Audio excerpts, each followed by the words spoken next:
Van cotton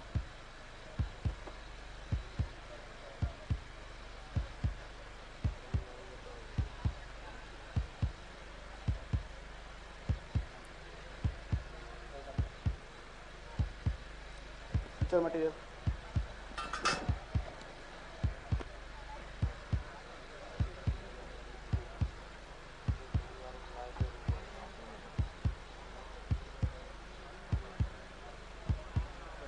suction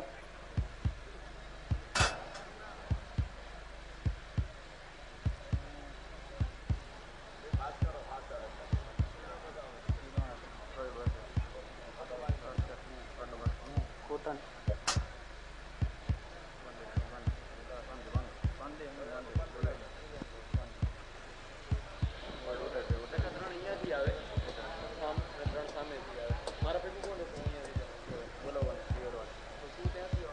પિયુષભાઈ હા મારું operation થઈ ગયું છે હવે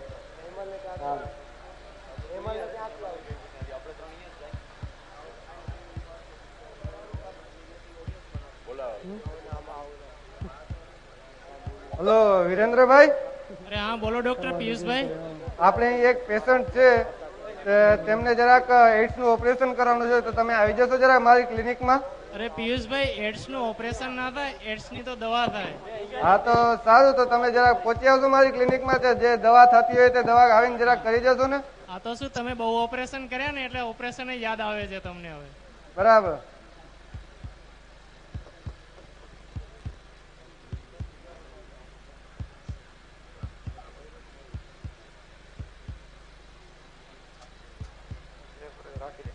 આ મિતેશભાઈ છે, જરા એને તપાસ કરી લેજો ને. એઇડ્સ નો રોગ થયો છે, જરા તપાસ કરી દેજો ને.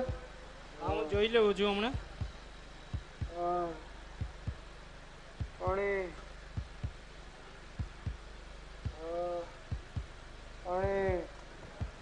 ડોક્ટર પિયુષભાઈ આ તો હવે છેલ્લા સ્ટેજમાં પહોંચી ગયો છે. થોડી વારમાં મળી જશે પાણી. મિતેશભાઈ જરા ધીરજ રાખો, હમણાં પાણી મળશે. આના તો બચવાના હવે કોઈ ચાન્સ લાગતા નથી, છતાં પણ હું દવા લખી આપું છું. સાહેબ પાણી આપો. હા પાણી મળે, જરા શાંતિ રાખો મિતેશભાઈ. આ જે દવા લખી આપી એ તમે ખાલી દવાને આપશો એટલે સારું થઈ જશે. બાકી બચવાના તો હવે કોઈ ચાન્સ લાગતા નથી. મારા પપ્પા ક્યાં છે? પપ્પાને બોલાવો. હા હવે 1 મિનિટ, ઓપરેશન પૂરું થઈ ગયું છે, દવા આપી દે. પરેશ, આપણે આમના જે સગા સંબંધી આવ્યા હોય એમને જરા બોલાવી દેજે ને.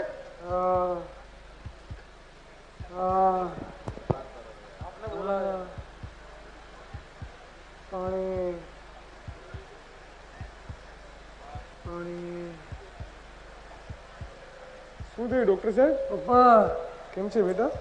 જુઓ મનોજભાઈ, બેટા અમે તો અમારાથી બનતા પ્રયાસો કરી દીધા, અમે એનું ઓપરેશન પણ કરી દીધું. અમે તમને દવા લખી આપી છે, એ દવા તમે લેતા રહેજો. હવે તો ભગવાન ઉપર આશા રાખો.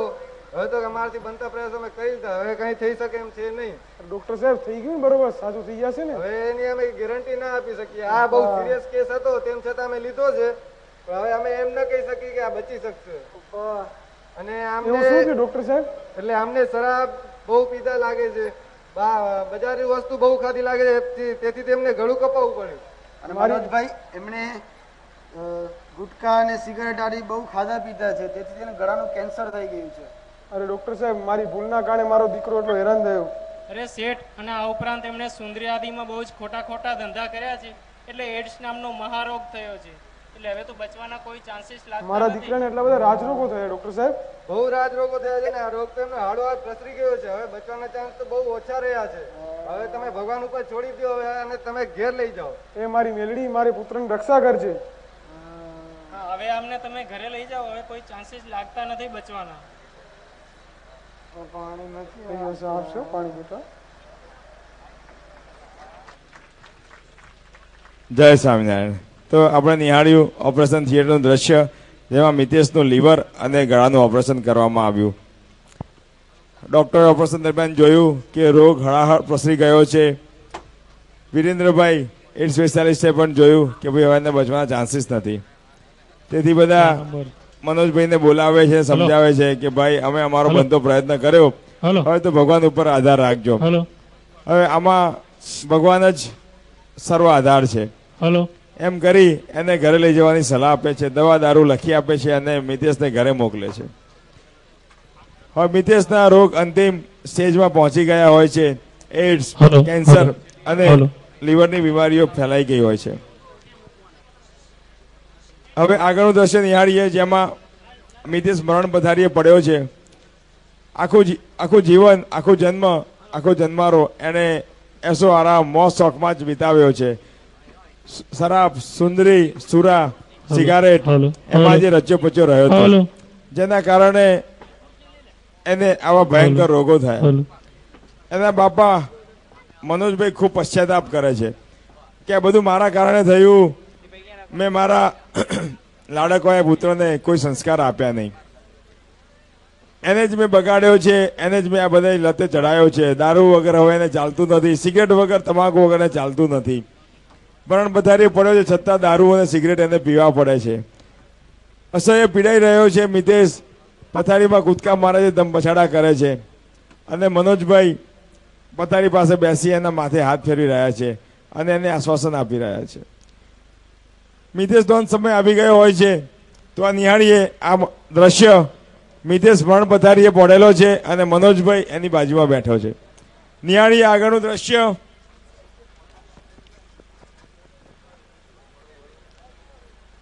જેમાં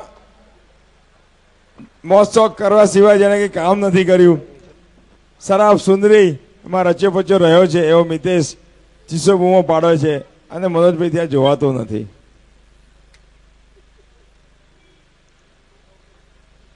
અને આ મિતેશનો આ રીતે અંત સમય આવે છે અને એ વખતે એને એના મિત્ર જિજ્ઞેશની બધી વાતો યાદ આવે છે કે મારો એક મિત્ર હતો જે મને બહુ સમજાવતો હતો કે મિત્ર તું આ બધું છોડી દે, તું શરાબ, સુંદરી અને સિગરેટ છોડી દે, તારું લીવર ખરાબ થશે, તને એડ્સ થશે અને તને કેન્સર થશે. પણ એ વખતે યુવાનીના નશામાં ચકચૂર મદમસ્ત હોય છે અને એને આ બધું સમજાતું નથી. હવે મરણ પથારે પડે પડે સૌ વિચારી રહ્યો છે. તો નિહાળી આગળનું દ્રશ્ય. નાટક દુર્લભો માનુષો દેહો.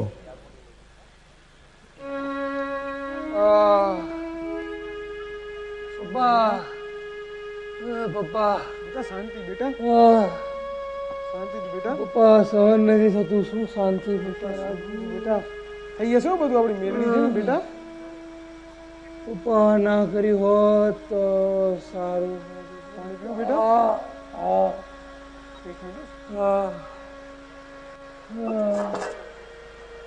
પપ્પા હવે તો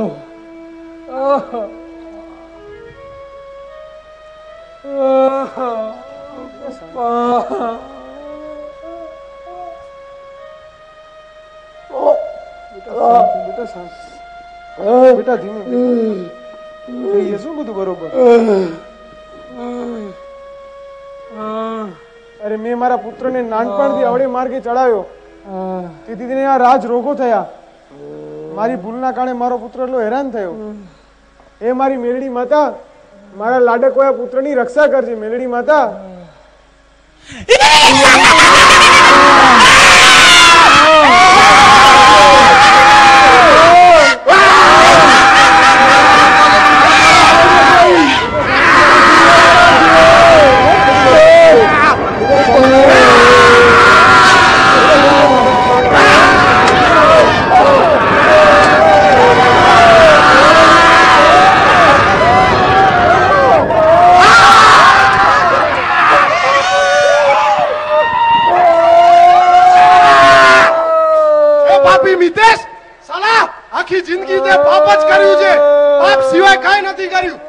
ભગવાનનું નામ નથી લીધું.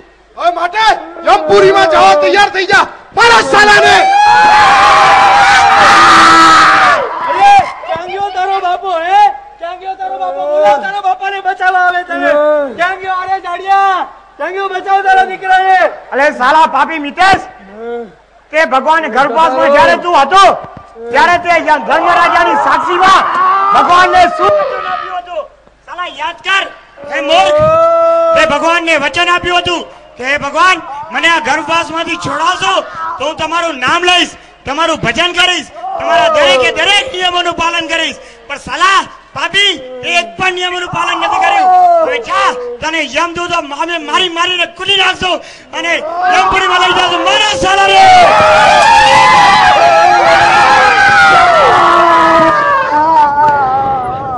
આખી જિંદગી ગુટકા અને દારૂ સિવાય કાંઈ પીધો જ નથી. જો સાલાના પેટમાં ગુટકા જ છે, ગુટકા. સાલા કાપી નાખો, કાપી નાખો. સાલા પાપી કોઈ દિવસ આપણે ભગવાનના દર્શન નથી કર્યા. કાનો વડે તો ખાલી ફિલ્મના ગીતો જ સાંભળ્યા છે. કાન કાપી નાખો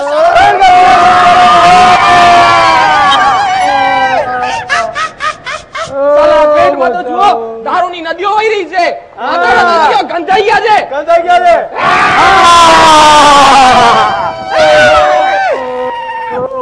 આખી જિંદગી સાલે ગુટકા અને પાન મસાલા જ ખાધા છે. લે હવે અમારી તલવાર ખાધું. એક કામ કરો, અને આની સજાનું ફળ તો આપણને ધર્મરાજા જ આપશે. ચાલો આને ધર્મરાજા પાસે લઈ જઈએ.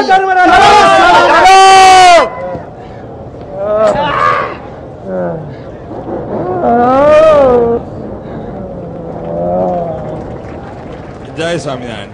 તો આપણે નિહાળ્યું મિતેશ તો અંત સમય આવી ગયો હતો અને એમને યમના દૂતો ચીચેરીઓ પાડતા કાળા ડિબાંગ મહાપર્વત જેવા યમના દૂતો આવે છે. મારી કુટી મિતેશના અંગે ઉપાંગો ને થોડી ફોડી અને મરોડી નાખે છે અને મિતેશને યમપુરીમાં ઢસડીને લઈ જાય છે. તો આ મિતેશનો અંત હતો, જેને આખું જિંદગી કુસંગનો સંગ કરેલો છે, જેને બધા જ પાપ કર્મો કરેલા છે, જેને દારૂ, વ્યભિચાર, સિગરેટ, ગુટકા એનામાં જ રહ્યો છે અને એના કારણે એની આવી ગતિ થાય છે. જેને સત્સંગનો સપન ખબર નથી, એને ગુરુ, દેવ, દર્શન એનો કોઈ આઈડિયા નથી. અને એવામાં આ મિતેશ ને મારીને છેવટે એના જીવને ધર્મરાજાના દરબારમાં લઈ જાય છે. ધર્મરાજાની સાક્ષીએ જીવે જે જામીન મળ્યા હોય છે, વિષ્ણુ ભગવાને જે જામીન એને આપ્યા હોય છે, એ હવે એને યાદ કરાવે છે કે ભાઈ જીવ, મેં તને જામીન આપ્યા હતા પણ તે મારું કયું માન્યું નથી, એટલે હવે તને યમપુરીની સજા થશે. તો હવે નિકાળીએ આગળનું દ્રશ્ય ધર્મરાજાનો દરબાર, જેમાં ધર્મરાજા દરબાર ભરીને બેઠા છે અને યમદૂતો જીવને લઈને ત્યાં પહોંચે છે અને ચિત્ર અને ગુપ્ત